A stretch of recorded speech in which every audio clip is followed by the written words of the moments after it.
Hi friends, ಇದು ನನ್ನ first video. ನಾನು ಬ್ಯಾಂಗ್ಳೂರು ಯೂನಿವರ್ಸಿಟಿ ಅಂಡರಲ್ಲಿ ಬರೋ second BCom third sem subject corporate accounting ಬಗ್ಗೆ ವಿಡಿಯೋಸ್ ಮಾಡ್ತಾ ಇದ್ದೀನಿ. ಯಾವ್ದಾದ್ರು ಮಿಸ್ಟೇಕ್ಸ್ ಇದ್ದರೆ ಹೇಳಿ, ಕಮೆಂಟ್ ಮಾಡಿ. ಫಸ್ಟು ನಾವು ಅಂಡರ್ ರೈಟಿಂಗ್ ಆಫ್ ಶೇರ್ಸ್, ಇದು ನಮ್ಮ ಫಸ್ಟ್ ಚಾಪ್ಟರ್. ನಾವು ಅಂಡರ್ ರೈಟಿಂಗ್ ಮೀನಿಂಗ್ ಏನು ಅಂತ ತಿಳ್ಕೊಳ್ಳೋಣ. Underwriting is an agreement entered into by a company with one or more underwriter or persons is called underwriters. Underwriting is an agreement ಯಾರ ನಡುವೆ ನಡೆಯುತ್ತೆ ಅಂದರೆ company ನಡುವೆ and under writers ನಡುವೆ ಒಂದು ಆಗೋ agreement.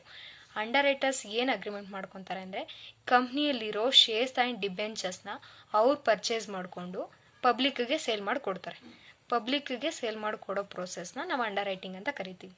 ಏನು ಅಂದರೆ ಅಂಡರ್ ರೈಟರ್ಸು ಕಂಪ್ನಿಲಿರೋ ಶೇರ್ಸ್ ಆ್ಯಂಡ್ ಡಿಬೆಂಚರ್ಸ್ನ ಪರ್ಚೇಸ್ ಮಾಡಿಕೊಂಡು ಪಬ್ಲಿಕ್ಗೆ ಸಬ್ಸ್ಕ್ರೈಬ್ ಮಾಡೋ ಥರ ಮಾಡಿಕೊಡೋ ಪ್ರೋಸೆಸ್ಗೆ ಅಂಡರ್ ರೈಟಿಂಗ್ ಅಂತ ಕರಿತೀವಿ.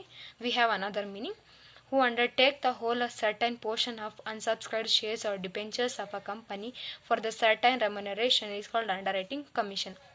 Underwriting ಏನು ಅಂದರೆ ಸ್ಟಾರ್ಟಪ್ ಕಂಪ್ನೀಸ್ ಆದರೆ ಅಂಡರ್ ರೈಟರ್ಸೇ ಓಲ್ಡ್ ಶೇರ್ಸ್ನ ಸಬ್ಸ್ಕ್ರೈಬ್ ಮಾಡ್ತಾರೆ. ಆಲ್ರೆಡಿ ಸ್ಟಾರ್ಟಪ್ ಆಗಿರೋ ಕಂಪ್ನೀಸಲ್ಲಿ ಸ್ವಲ್ಪ ಅನ್ಸಬ್ಸ್ಕ್ರೈಬ್ ಶೇರ್ಸ್ ಇರುತ್ತೆ. ಅದನ್ನು ಅಂಡರ್ ರೈಟರ್ಸು ಅನ್ಸಬ್ಸ್ಕ್ರೈಬ್ ಶೇರ್ಸ್ನ ಪರ್ಚೇಸ್ ಮಾಡಿಕೊಂಡು ಅದನ್ನು ಪಬ್ಲಿಕ್ಗೆ ಸೇಲ್ ಮಾಡಿಕೊಡ್ತಾರೆ. ಇದು ಕೂಡ ಒಂದು ಮೀನಿಂಗ್ ಆಗುತ್ತೆ. Next meaning of underwriters. Underwriters ಅಂದರೆ ಯಾರು ಅಂತ ನಾವು ಇಲ್ಲಿ ತಿಳ್ಕೊಳ್ಳೋಣ. Underwriters are those who underwrite the share or debentures issued by the public company. It may be individual or institution like banks, specialized financial institutions, firm and joint stock companies. Under writers ಅಂದರೆ ಯಾರು ಕಂಪ್ನಿಯಲ್ಲಿ shares and ಡಿಬೆಂಚರ್ಸ್ನ purchase ಮಾಡ್ತಾರೋ ಅವ್ರನ್ನ under writers ಅಂತೀವಿ. ಅವ್ರು may be individuals ಆದರೂ ಆಗಿರ್ಬೋದು, may be institution like bank ಆದರೂ ಆಗಿರ್ಬೋದು, ಫೈನಾನ್ಷಿಯಲ್ ಇನ್ಸ್ಟಿಟ್ಯೂಷನ್ ಆದರೂ ಆಗಿರ್ಬೋದು, ಅವ್ರ ಜಾಯಿಂಟ್ ಸ್ಟಾಕ್ ಕಂಪ್ನಿ ಆದರೂ ಆಗಿರ್ಬೋದು. ಯಾರು ಕಂಪ್ನಿಲಿರೋ ಶೇರ್ಸ್ ಆ್ಯಂಡ್ ಡಿಬೆಂಚರ್ಸ್ನ ಪರ್ಚೇಸ್ ಮಾಡ್ತಾರೋ ಅಗ್ರಿಮೆಂಟ್ ಪ್ರಕಾರ ಅವ್ರನ್ನ ಅಂಡರ್ ರೈಟರ್ಸ್ ಅಂತ ನಾವು ಕರಿತೀವಿ. Next underwriting commission. The underwriter entitled to some consideration for the risk they undertake and underwriting the share debenture of a public company. Under commission ಅಂದರೆ under writer ಪಬ್ಲಿಕ್ಗೆ sale ಮಾಡ್ಕೊಂಡು ಕೊಟ್ಟು ಕಂಪ್ನಿಗೆ favour ಮಾಡ್ಕೊಂಡು ಕೊಡ್ತಾನೆ. So ಅವ್ನು ಮಾಡೋ ಕೆಲಸಕ್ಕೆ ಅವ್ನು ಪ್ರಾಫಿಟ್ನ ಎಕ್ಸ್ಪೆಕ್ಟ್ ಮಾಡೇ ಮಾಡ್ತಾನೆ. So he expect some consideration. ಅದಕ್ಕೆ ಅವ್ನು ಮಾಡೋ ಕೆಲಸಕ್ಕೆ ಅವ್ನು ಸ್ವಲ್ಪ ಕಮಿಷನ್ ಅಂತ ತಗೊತಾನೆ. ಅಕಾರ್ಡಿಂಗ್ ಟು ಕಂಪ್ನಿ ರೂಲ್ಸ್ ಪ್ರಕಾರ ಕಮಿಷನ್ನು 5%ಗಿಂತ ಹೆಚ್ಚಿಗೆ ಆಗಬಾರ್ದು. ನಮಗೆ ಪ್ರಾಬ್ಲಮಲ್ಲಿ ಅವರೇ 5% ಅಂತ ಮೆನ್ಷನ್ ಮಾಡಿದ್ರೆ 5% ಅಂತ ಡೈರೆಕ್ಟಾಗಿ ತೊಗೊಬೋದು. ಅಕಸ್ಮಾತ್ ಏನು ಮೆನ್ಷನ್ ಮಾಡಿಲ್ಲ ಅಂದರೆ ನಾವು 5% ತೊಗೊಬೇಕು. ಅಕಸ್ಮಾತ್ ಅವರು 2.5% 4% ಅಂತ ಮೆನ್ಷನ್ ಮಾಡಿದರೆ ನಾವು ಅದನ್ನೇ ತೊಗೊಬೋದು. ಅಕಸ್ಮಾತ್ ಅವ್ರು ಏನು ಮೆನ್ಷನ್ ಮಾಡಿಲ್ಲ ಅಂದರೆ 5% ಅಂತ ತೊಗೊಬೋದು. ಅಂಡರ್ ರೈಟಿಂಗ್ ಕಮಿಷನ್ ಒಂದು ಕನ್ಸಿಡ್ರೇಷನ್ನು ಅಂಡರ್ ರೈಟರ್ ತೊಗೊತಿರ್ತಾನೆ. ಬಿಕಾಸ್ ಅವ್ನು ರಿಸ್ಕ್ನ ಅಂಡರ್ಟೇಕ್ ಮಾಡ್ತಿರ್ತಾನೆ. ಏನು ಅಂದರೆ ಶೇರ್ಸ್ನ ಡಿಬೆಂಚರ್ಸ್ನ ಪಬ್ಲಿಕ್ಗೆ ಸೇಲ್ ಮಾಡೋದು. ಈ ರಿಸ್ಕ್ ತೊಗೊಂಡಿರೋಕ್ಕೋಸ್ಕರ ಅವ್ನು ಕನ್ಸಿಡ್ರೇಷನ್ನ ಎಕ್ಸ್ಪೆಕ್ಟ್ ಇರುತ್ತೆ. ಕನ್ಸಿಡ್ರೇಷನ್ ಅಂದರೆ ಅಮೌಂಟ್ನ ಎಕ್ಸ್ಪೆಕ್ಟ್ ಮಾಡ್ತಿರ್ತಾನೆ. ಅದು ಕಂಪ್ನಿ ರೂಲ್ಸ್ ಪ್ರಕಾರ ಕಮಿಷನ್ ರೇಟು 5%ಗಿಂತ ಜಾಸ್ತಿ ಆಗಬಾರ್ದು. Next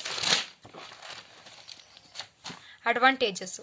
An underwriter guarantee the sale of shares, debentures, subscription of capital of a company becomes certain.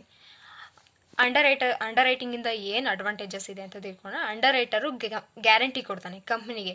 ಏನು ಅಂದರೆ ಶೇರ್ಸ್ ಆ್ಯಂಡ್ ಡಿಬೆಂಚರ್ಸ್ನ ಸಬ್ಸ್ಕ್ರೈಬ್ ಮಾಡ್ಕೊಂಡು ಕೊಡ್ತೀನಿ ಅಂತ ಒಂದು ಗ್ಯಾರಂಟಿನ ಕೊಡ್ತಾನೆ. ಇದು ಕೂಡ ಒಂದು ಅಡ್ವಾಂಟೇಜ್ ಆಗುತ್ತೆ. When there is an underwriting arrangement, company is relieved from the trouble of raising the required capital. ಅಂಡರ್ ರೈಟಿಂಗ್ನ ಅಡಾಪ್ಟ್ ಮಾಡ್ಕೊಂಡಿರೋದ್ರಿಂದ ಕಂಪ್ನಿಗೆ ರೈಸಿಂಗ್ ರಿಕ್ವೈರ್ಡ್ ಕ್ಯಾಪಿಟಲ್ ಅಂದರೆ ಕಂಪ್ನಿಗೆ ಬೇಕಾಗಿರೋ ಕ್ಯಾಪಿಟಲ್ನ ರೈಸ್ ಮಾಡ್ಕೊಳಕ್ಕೆ ಸ್ವಲ್ಪ ಪ್ರಾಬ್ಲಮ್ ಕಮ್ಮಿ ಆಗುತ್ತೆ. ಬಿಕಾಸ್ ಅಂಡರ್ ರೈಟರ್ಸ್ನ ರಿಸ್ಕ್ನ ತಗೊತಿರೋದ್ರಿಂದ ಅವ್ರಿಗೆ ಸ್ವಲ್ಪ ರಿಸ್ಕ್ ಕಮ್ಮಿ ಆಗಿರುತ್ತೆ. ಇದು ಕೂಡ ಕಂಪ್ನಿಗೆ ಒಂದು ಅಡ್ವಾಂಟೇಜ್ ಆಗುತ್ತೆ. Next a company can sure of getting the required capital within specified time period. ಕಂಪ್ನಿನೇ ಇಶ್ಯೂ ಮಾಡೋಕ್ಕೆ ಹೋದರೆ ಇಷ್ಟೇ ಟೈಮಿಗೆ ಬರುತ್ತೆ ಅಂತ ನಾವು ಹೇಳೋಕ್ಕಾಗಲ್ಲ. ಬಟ್ ಅಂಡರ್ ರೈಟರ್ಸ್ ಆದರೆ ಅವರು ಆಲ್ರೆಡಿ ಒಂದು ನೇಮ್ ಇರುತ್ತೆ. ಸೊ ಅವ್ರು ಬೇಗ ಈ ಸ್ಪೆಸಿಫಿಕ್ ಪೀರಿಯಡ್ ಟೈಮಲ್ಲಿ ನಮಗೆ ಅಮೌಂಟ್ ಆಫ್ ಕ್ಯಾಪಿಟಲ್ನ ಪ್ರೊವೈಡ್ ಮಾಡ್ತಾರೆ ಅಂತ ಒಂದು ನಂಬಿಕೆ ಬರುತ್ತೆ. ಸೊ ಸ್ಪೆಸಿಫಿಕ್ ಟೈಮ್ ಪೀರಿಯಡಲ್ಲಿ ಅವರು ಅಮೌಂಟ್ನ ಪ್ರೊವೈಡ್ ಮಾಡೋದ್ರಿಂದ ಕಂಪ್ನಿಗೆ ಸ್ಟಾರ್ಟಪ್ ಮಾಡೋಕ್ಕೆ ಬೇಗ ಈಸಿ ಆಗುತ್ತೆ. Next a company not to be bother about money and market condition. Company market ಮತ್ತು ಮನಿ ಕಂಡೀಷನ್ ಬಗ್ಗೆ ಬಾದರ್ ಮಾಡೋ ಅವಶ್ಯಕತೆ ಇರಲ್ಲ. ಬಿಕಾಸ್ ಎಲ್ಲ ರಿಸ್ಕ್ನು ಕೂಡ ಅಂಡರ್ ರೈಟರ್ಸ್ನೇ ಅಂಡರ್ ರೈಟರ್ಸ್ ಲಯಬಲ್ ಆಗಿರೋದ್ರಿಂದ ಅವರಷ್ಟು ತಲೆ ಕೆಡಿಸ್ಕೊಳ್ಳೋ ಅವಶ್ಯಕತೆ ಇರೋದಿಲ್ಲ. ಇದು ಒಂದು ಅಡ್ವಾಂಟೇಜ್ ಆಗುತ್ತೆ. The underwriters provide expert advice to the company as regard the issue of shares and debentures. ನಾನು ಆಲ್ರೆಡಿ ಹೇಳ್ತೆ ಅಂಡರ್ ರೈಟರ್ಸು ನಾಟ್ ಓನ್ಲಿ ಒಂದು ಕಂಪ್ನಿಲಿ ತೊಗೊಳಲ್ಲ, ಎಲ್ಲ ಕಂಪ್ನೀಸಲ್ಲೂ ಅವ್ರು ತೊಗೊತಾರೆ. ಎಷ್ಟೊಂದು ಕಂಪ್ನೀಸಲ್ಲಿ ತೊಗೊಂಡಿರ್ತಾರೆ. ಸೊ ಅವ್ರಿಗೊಂದು ನಾಲೆಡ್ಜ್ ಇರುತ್ತೆ. ಶೇರ್ಸ್ ಎಷ್ಟು ಇಶ್ಯೂ ಮಾಡಬೇಕು, ಡಿಬೆಂಚ್ ಎಷ್ಟು ಇಶ್ಯೂ ಮಾಡಬೇಕು, ಯಾವ ಟೈಮಲ್ಲಿ ಇಶ್ಯೂ ಮಾಡಬೇಕು ಅನ್ನೋದೊಂದು ಅವರಿಗೆ ಒಂದು ಎಕ್ಸ್ಪೀರಿಯನ್ಸ್ ಅನ್ನೋದು ಇರುತ್ತೆ. ಸೊ ಅವರು ಕಂಪ್ನಿಗೆ ಅಡ್ವೈಸ್ ಕೂಡ ಮಾಡ್ಬೋದು. ಯಾವ ಟೈಮಲ್ಲಿ ಯಾವ ಇಶ್ಯೂ ಮಾಡಬೇಕು, ಎಷ್ಟು ಇಶ್ಯೂ ಮಾಡಬೇಕು ಅನ್ನೋ ಅಡ್ವೈಸ್ ಕೂಡ ಕೊಡ್ತಾರೆ ಅಂಡರ್ ರೈಟರ್ಸು. ಸೊ ಇದು ಕೂಡ ಒಂದು ಅಡ್ವಾಂಟೇಜ್ ಆಗುತ್ತೆ. ನೆಕ್ಸ್ಟು ಅಂಡರ್ ರೈಟಿಂಗ್ ಟೈಪ್ಸ್ನ ತಿಳ್ಕೊಳ್ಳೋಣ. ಅಂಡರ್ ರೈಟಿಂಗ್ ಟೈಪ್ಸಲ್ಲಿ 2 ಬೇಸಿಸ್ ಇದೆ. ಒಂದು ಲಯಬಿಲಿಟಿ ಬೇಸಿಸು, ಇನ್ನೊಂದು time basis. First complete under writing. Complete underwriting. It is one under which the whole issue of shares or debentures of a company is underwritten by one or more underwriters.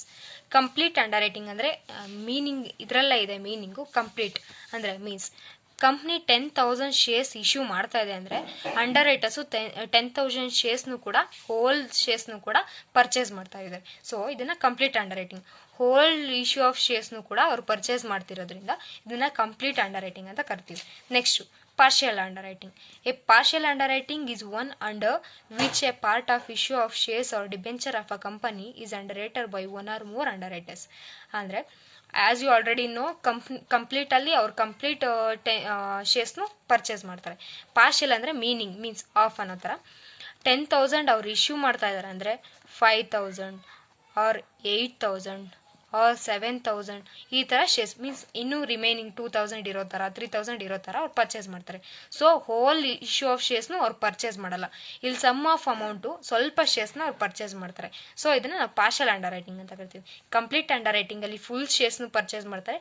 Partial under ರೈಟಿಂಗಲ್ಲಿ ಸ್ವಲ್ಪ amount of ಶೇರ್ಸ್ನ purchase ಮಾಡ್ತಾರೆ. Next on the basis of liability of under writers classified into 2 types. ಇದು ಒಂದು basis ಅಲ್ಲ, ಆದರೆ ಇದು next liability basis ಮೇಲೆ. First ಯಾವ type ಇದೆ ಅಂದರೆ pure R open under writing. It is on agreement under which an underwriter agree to take up the shares or debentures of a company only when the shares or debenture underwritten by him is not fully subscribed by the public. ಇದು pure R open under writing ಅಂದರೆ ಇವಾಗ under writer ಒಂದು agreement ಮಾಡ್ಕೊಂಡಿರ್ತಾನೆ. 5,000 ಶೇರ್ಸ್ನ ನಾನು purchase ಮಾಡಿ sale ಮಾಡ್ಕೊಂಡು ಕೊಡ್ತೀನಿ ಅಂತ. But ಅವ್ನು 5,000 ಮಾಡೋಕ್ಕಾಗಲ್ಲ, 2,000 ಮಾತ್ರ ಮಾಡ್ಕೊಂಡು ಕೊಡ್ತಾನೆ. ರಿಮೈನಿಂಗ್ 3,000 ಅವನಿಗೆ ಲಯಬಲ್ ಆಗುತ್ತೆ. ಸೊ ಆ 3,000 ಶೇರ್ಸ್ಗೂ ಕೂಡ ಅವನೇ ಲಯಬಲ್ ಆಗಬೇಕಾಗುತ್ತೆ. ಸೊ ಇವಾಗ ಪ್ಯೂರ್ ಓಪನ್ ಅಂದರೆ 5,000 ಅಂದರೆ ಪ್ಯೂರ್ 5,000 ಕೂಡ ಅವನಿಗೆ ಬರುತ್ತೆ. 2,000 ಮಿಕ್ಕಿದ್ರೆ ಅದನ್ನ ಕಂಪ್ನಿ ಮೇಲೆ ಎತ್ತಾಕೋಕ್ಕಾಗಕ್ಕೆ ಸಾಧ್ಯ ಇಲ್ಲ. ಸೊ 5,000 ಶೇರ್ಸ್ಗೂ ಕೂಡ ಅವನೇ ಲಯಬಲ್ ಆಗ್ತಾನೆ. ಸೊ ಲಯಬಿಲಿಟಿ ಬೇಸಿಸ್ ಮೇಲೆ ಆದರೆ ಪ್ಯೂರ್ ಅಂಡರ್ ರೈಟಿಂಗ್ ಅಂದರೆ ಎಷ್ಟು ತೊಗೊಂಡಿರ್ತಾನೋ ಅದಿಷ್ಟು ಸೇಲ್ ಮಾಡ್ಕೊಂಡು ಕೊಡೋ ಲಯಬಿಲಿಟಿ ಅವನ ಮೇಲೆ ಬೀಳುತ್ತೆ. Next firm underwriting. A firm underwriting is an agreement which an underwriter make definite commitment to take up shares or debentures of the company irrespective of the number of shares or debenture subscribe by the public. Firm underwriting ಅಂದರೆ company issue ಮಾಡೋದ್ರಲ್ಲಿ ಸ್ವಲ್ಪ amount of shares ಯಾರು purchase ಮಾಡಿರಲ್ಲ ಅಂಥ ಶೇರ್ಸ್ನ ಇವ್ರು purchase ಮಾಡ್ತಾರೆ. So firm underwriting ಅಂದರೆ ಫರ್ಮ್ ಸ್ವಲ್ಪ ಶೇರ್ಸ್ನ ಪರ್ಚೇಸ್ ಮಾಡಕ್ಕೆ ಬಿಡ್ತಾರೆ. 1,000 ಶೇರ್ಸ್ ಅಂದರೆ ಇವಾಗ ಅಂಡರ್ ರೈಟರ್ಸ್ಗೆ 2,000, ಇವಾಗ ಟೋಟಲ್ 3,000 ಇರುತ್ತೆ ಅಂದರೆ ಅಂಡರ್ ರೈಟರ್ಸ್ಗೆ 2,000 ಕೊಡ್ತಾರೆ. ರಿಮೈನಿಂಗ್ 1,000 ಕಂಪ್ನಿ ಲಯಬಲ್ ಆಗುತ್ತೆ. ಸೊ 1,000 ಶೇರ್ಸ್ನ ಯಾರು ಇಶ್ಯೂ ಮಾಡ್ತಾರೆ ಅಂದರೆ ಫರ್ಮ್ ಇಶ್ಯೂ ಮಾಡುತ್ತೆ. 2,000 ಶೇರ್ಸ್ಗೆ ಅಂಡರ್ ರೈಟರ್ಸ್ ಲಯಬಲ್ ಆದರೆ 1,000 ಶೇರ್ಸ್ಗೆ ಫರ್ಮ್ ಲಯಬಲ್ ಆಗುತ್ತೆ. ಸೊ ಇದನ್ನು ನಾವು ಫರ್ಮ್ ಅಂಡರ್ ರೈಟಿಂಗ್ ಅಂತ ಅಂತೀವಿ. Next marked application. Marked application, the application received by the company bearing the official stamp of the individual underwriter or the respective underwriter are called marked application. Marked application ಅಂದರೆ nothing but 10,000 issue ಮಾಡ್ತಾ ಇದ್ದಾರೆ ಅಂದರೆ 8,000 ಅದರಲ್ಲಿ subscribe ಆಗಿದೆ. ಇದನ್ನು ನಾವು marked application ಅಂತ ಕರಿತೀವಿ. ರಿಮೈನಿಂಗ್ 2,000 ಇದೆಯಲ್ಲ ಅದನ್ನು ಅನ್ಮಾರ್ಕ್ಡ್ ಅಂತ ಕರಿತಾ ಇದೆ. 10,000 ಇಶ್ಯೂ ಮಾಡಿದ್ರೆ 8,000 ಶೇರ್ಸ್ನ ಫುಲ್ ಪಬ್ಲಿಕ್ ಪರ್ಚೇಸ್ ಮಾಡಿದೆ. ಅಂದರೆ ಇಲ್ಲಿದೆ stamp of individual under writer. Stamp ಅಂದರೆ ಯಾವಾಗ ಒಬ್ಬ ಪಬ್ಲಿಕ್ಕು ಒಂದು ಶೇರ್ನ ಪರ್ಚೇಸ್ ಮಾಡ್ತಾನೆ ಅವಾಗ ಅವ್ನ ಅಂಡರ್ ರೈಟರ್ ಯಾರು ಸೇಲ್ ಮಾಡಿರ್ತಾರೆ ಒಂದು ಅಫಿಷಿಯಲ್ ಆಗಿ ಸ್ಟ್ಯಾಂಪ್ ಬೀಳುತ್ತೆ. ಅವಾಗ ಅದನ್ನ ಮಾರ್ಕ್ಡ್ ಅಂತ ಕರಿತೀವಿ ನಾವು. ಸೊ ಮಾರ್ಕ್ಡ್ ಅಪ್ಲಿಕೇಶನ್ ಅಂತ ಕರಿತೀವಿ. ಎಷ್ಟು ಟೋಟಲ್ ಶೇರ್ಸಲ್ಲಿ ಎಷ್ಟು ಸಬ್ಸ್ಕ್ರೈಬ್ ಆಗಿದೆಯೋ ಅದನ್ನು ಮಾರ್ಕ್ಡ್ ಅಪ್ಲಿಕೇಶನ್ಸ್ ಅಂತ ಕರಿತೀವಿ. Next unmarked application. The application received by the company directly from the public which do not official stamp of the underwriters is called unmarked applications. As you know, marked ಅಂದರೆ official stamp, individual ಅಂಡರ್ ರೈಟರ್ದು official stamp ಬಿದ್ದಿರುತ್ತೆ. Unmarked ಅಂದರೆ official stamp ಬಿದ್ದಿರಲ್ಲ. Means ಇವಾಗ 10,000 issue ಮಾಡಿದಾಗ 8,000 marked application ಅಂದರೆ means subscribe ಮಾಡ್ತಾರೆ, 2,000 ಸಬ್ಸ್ಕ್ರೈಬ್ ಮಾಡಲ್ಲ. ಇದಕ್ಕೆ ಸ್ಟ್ಯಾಂಪು ಬಿದ್ದಿರಲ್ಲ. ಸೊ ಇದನ್ನು ಅನ್ಮಾರ್ಕ್ಡ್ ಅಂತ ನಾವು ಕರಿತೀವಿ. ಇಷ್ಟೇ. ಎಷ್ಟು ಶೇರ್ಸು ಸಬ್ಸ್ಕ್ರೈಬ್ ಆಗಿ ಪರ್ಚೇಸ್ ಆಗಿ ಸ್ಟ್ಯಾಂಪ್ ಬಿದ್ದಿರುತ್ತೋ ಅದನ್ನು ಮಾರ್ಕ್ಡ್ ಅಂತೀವಿ. ಎಷ್ಟು ರಿಮೈನಿಂಗ್ ಶೇರ್ಸ್ ಇರುತ್ತೋ ಯಾವುದು ಅಫಿಷಿಯಲ್ ಸ್ಟ್ಯಾಂಪ್ ಬಿದ್ದಿರಲ್ವೋ ಅದನ್ನು ಅನ್ಮಾರ್ಕ್ಡ್ ಅಪ್ಲಿಕೇಶನ್ಸ್ ಅಂತ ಕರಿತೀವಿ. ನೆಕ್ಸ್ಟು ನಮಗೆ ಫಾರ್ಮ್ಯಾಟ್ ಇದೆ.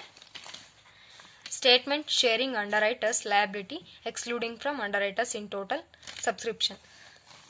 First gross liability. ಇವರು ABC ಅನ್ನೋರು ಅಂಡರ್ ರೈಟರ್ಸು. ನೆಕ್ಸ್ಟು ಅವ್ರ ಅಂಡರ್ಸ್ನೆಲ್ಲ ಟೋಟಲ್ ಮಾಡಿದಾಗ total column. First gross liability. Gross liability ಅಂದರೆ ಒಬ್ಬೊಬ್ಬ ಅಂಡರ್ ರೈಟರ್ಸು ಎಷ್ಟೆಷ್ಟು ಶೇರ್ಸ್ನ ಪರ್ಚೇಸ್ ಮಾಡ್ತಾನೆ ಅನ್ನೋದು ಗ್ರಾಸ್ ಲಯಬಿಲಿಟಿಲಿ ಬರುತ್ತೆ. Less unmarked application. Unmarked application ಅಂದರೆ ನಿಮ್ಗೆ ಆಲ್ರೆಡಿ ಗೊತ್ತು. ಅವ್ನಿಗೆ ಇಶ್ಯೂ ಮಾಡಿರೋ ಶೇರ್ಸಲ್ಲಿ ಎಷ್ಟು ಅನ್ಮಾರ್ಕ್ಡ್ ಆಗಿದೆ ಅಂದರೆ ಪರ್ಚೇಸ್ ಮಾಡಿಲ್ಲ ಅನ್ನೋ ಶೇರ್ಸ್ನ ಲೆಸ್ ಮಾಡಬೇಕು. ನೆಕ್ಸ್ಟ್ ಬಂದಿದ್ದ ಬ್ಯಾಲೆನ್ಸ್ ಜೊತೆಗೆ ಮಾರ್ಕ್ಡ್ ಅಪ್ಲಿಕೇಶನ್ನ ಲೆಸ್ ಮಾಡಬೇಕು. ಅಂದರೆ ಅವರು ಪರ್ಚೇಸ್ ಮಾಡಿರೋ ಶೇರ್ಸಲ್ಲಿ ಎಷ್ಟು ಶೇರ್ಸ್ನ ಪಬ್ಲಿಕ್ಕು ಸಬ್ಸ್ಕ್ರೈಬ್ ಮಾಡಿದೆ ಅನ್ನೋದು ಈ ಮಾರ್ಕ್ಡ್ ಅಪ್ಲಿಕೇಶನ್ ಕಾಲಮಲ್ಲಿ ಬರುತ್ತೆ. Next firm under writing. Firm underwriting ಅಂದರೆ ನಿಮಗೆ ಗೊತ್ತು, ಫರ್ಮ್ ಸಪ್ರೇಟಾಗಿ ಲಯಬಲ್ ತೊಗೊಂಡಿರುತ್ತೆ. ಅದು ಎಷ್ಟು ತಗೊಂಡಿರುತ್ತೆ ಅನ್ನೋದು ಆ ಅಮೌಂಟ್ನ ಇಲ್ಲಿ ನಾವು ಈ ಅಮೌಂಟ್ ಜೊತೆಗೆ ಆ್ಯಡ್ ಮಾಡ್ಕೊತೀವಿ. ಇದು ಫರ್ಮ್ ಅಂಡರ್ ರೈಟಿಂಗ್. ಲಾಸ್ಟಲ್ಲಿ ಇಲ್ಲಿ ನಾವು ಬರೋದು ನೆಟ್ ಲಯಬಿಲಿಟಿ. ABC ಅವರು ನೆಟ್ ಲಯಬಿಲಿಟಿ ಅಂದರೆ ಅಂಡರ್ ರೈಟರ್ಸ್ ನೆಟ್ ಲಯಬಿಲಿಟಿ ಕಂಡಿಡ್ತೀವಿ.